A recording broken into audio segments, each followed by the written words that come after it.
questionnaires were distributed to the command officers of the police department. Responses to these questionnaires were reviewed by Mr. Hightower and myself. After reviewing the answers and then after interviews with several of the officers, we felt that Lieutenant Walls would be the best man to head the police department of the city of Fort Worth. It was not an easy choice because there are many well-qualified men in the police department who were considered. I think we should continue a lot of the programs that Mr. McMahon and Chief Hightower started. This would be to improve the image of the police department. I think they've done real good on this, and I'd like to do it better and to continue with what they've done. I don't plan a whole bunch of enormous amount of changes.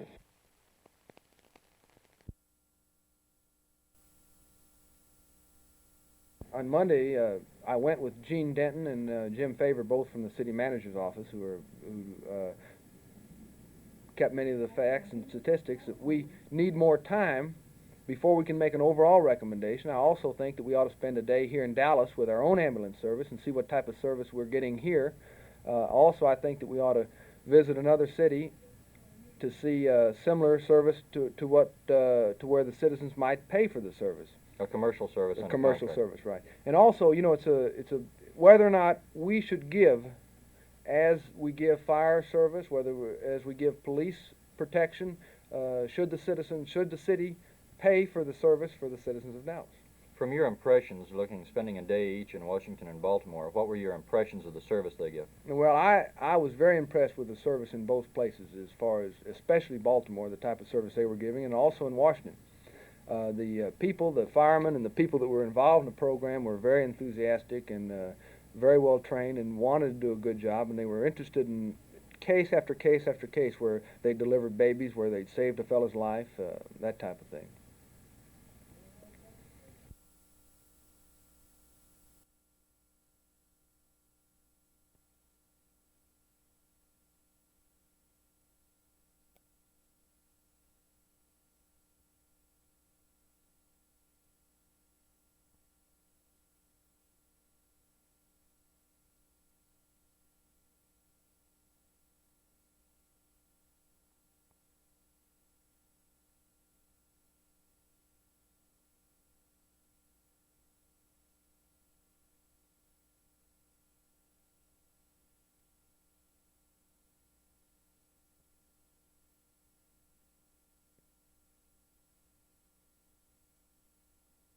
Our plans call for completely reworking, remodeling the south side of the building. In fact, right here where we are standing, we will go down 2 floors and up 3. We'll have a basement, a ground floor, a first, second, and third floor. This will enable us to greatly expand the ancillary services. For instance, it will allow us to increase the operating rooms by 8, giving us a total of 18 operating rooms. We will increase on the 3rd floor the delivery suite by adding 3 delivery rooms, and this makes us a total of 7.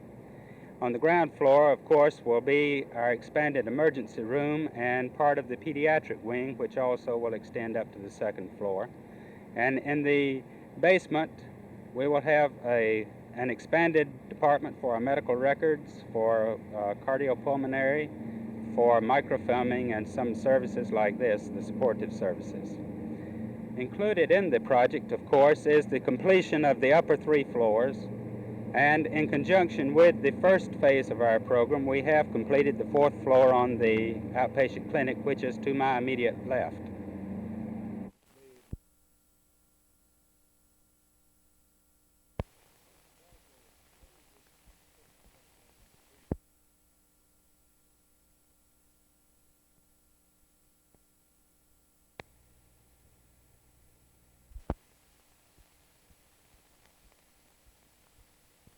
They feel like that this country ought to be turned back to the birds, the bees, the animals, and the barren lands, and forget about the human need. And certainly I feel like the Texans have more at stake, and they are more concerned about meeting mine and your needs and our neighbors' needs in the future, providing us with the one essential element, water. One of their criticisms, I might add, and it's in printed form, is that the plan doesn't have any provisions for restraining the growth of population, that they're interested in better quality people and less quantity.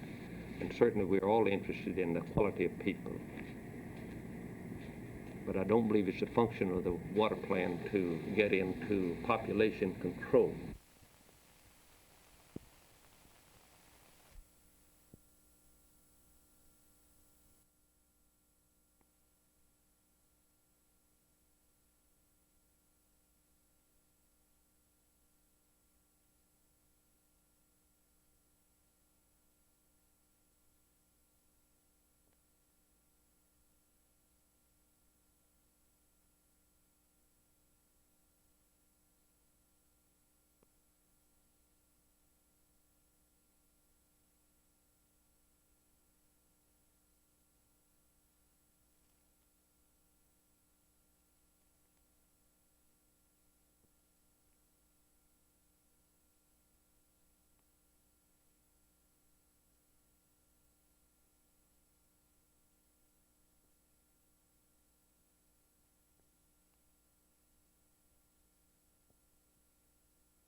And like Mr. Mercer said, we've come real close in all our negotiations, and I plan today to visit one of the workouts and hope the fellows will accept me out there. And all things working out, there will be a decision made around Tuesday in Houston, and I'm looking forward to hoping to get together with the Fort Worth Braves. Chris, what are your reasons for choosing the Continental Football League that you want to play for? Well, actually, it's a lot of different small reasons for me deciding to play with Fort Worth if I play football. I have to go back to the University of Texas to get some more hours before I get my degree. And by playing with Fort Worth, I can stay here in the state of Texas and still go to the university and get my degree. Also, I have a couple of business concerns that need attention, that require my being here in the state and staying pretty close to. And by playing with Fort Worth again, I can do this. So actually, it fits into my plans real well, and also there's a military obligation that I have to get out of the way, probably early next spring. So actually, the Fort Worth Braves has offered me an opportunity to play football, which I always enjoyed playing and hope to continue to play. And it's just a tremendous opportunity for me.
to a position.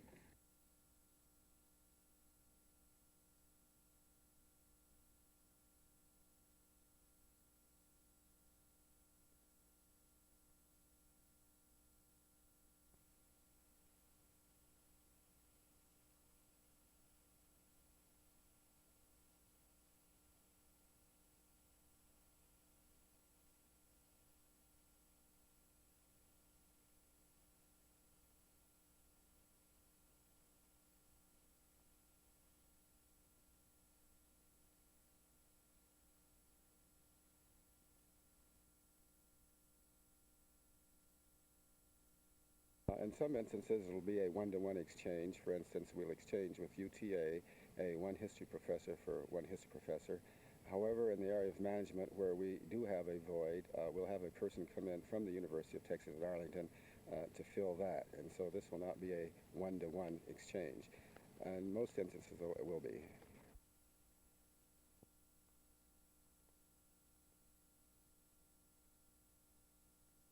I think it will help the other universities in that it will take some of the pressure off them, because all of them are finding it difficult to get competent people in Afro-American studies. And I think that our people would be more competent than those they would be able to get at this time. I think, too, that the fact that we transmitted from Bishop would help to change the image on the part of a number of people regarding the quality of instruction that can come from a predominantly Negro institution.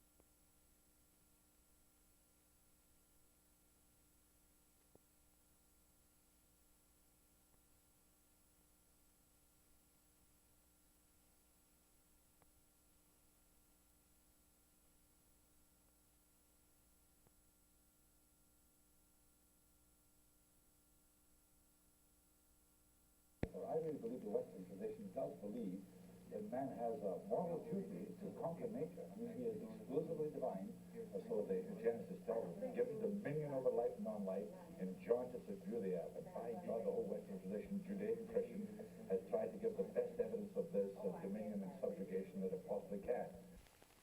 Do you feel that we ought to share our space achievements with other countries? Well, I think so. If we could have the understanding that we, in return, have everything they know, and that it's understood that it's to be used for the welfare of all mankind. What about you, Mr. Ace? No, I don't think so at this point. I think we should use the knowledge that we have to explore space further, and then if later they show some intent, cooperative intent, then we could take a new look. Chuck, what do you think about all this space business? I think it's wonderful, because if the Earth gets too crowded, we'll have to go to another planet, or we won't be able to move around that easily. Have you been watching much TV coverage of the space flight? Not too much. I've been playing baseball a lot. Is that where you got that hat? Yes, sir. Tell me, what do you think about the space program? Well, I'm real excited about it, and I think I can speak for most teenagers in saying that we are all excited about it, because just about everyone I've talked to is excited. Just the other day, Judy and I were talking to two boys, and they said, what did they think we'd probably do when we actually saw someone walking on the moon? And I said, I don't know, maybe we'll get up and just scream, or maybe just it'll be so exciting, or maybe we'll just cry.